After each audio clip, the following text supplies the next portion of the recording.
situasi terkini dari Simpang Susun Cileunyi. Ini merupakan jalan yang baru dicor, yaitu exit dari tol Cisumdawu dan tol Padalarang menuju ke arah Cibiru dan ke arah Sumedang.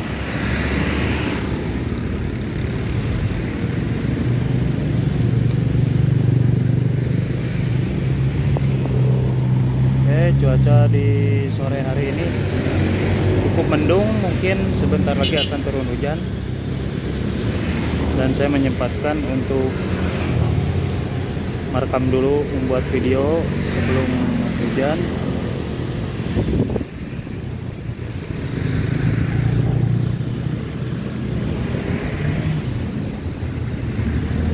Sudah semakin terlihat perkembangan dari Simpang Susun Cileunyi ini.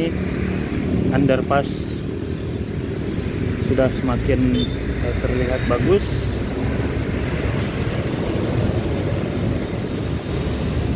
dan untuk pilar tunggal juga nampaknya akan segera dipasang girder. Ini kelanjutan dari yang ini.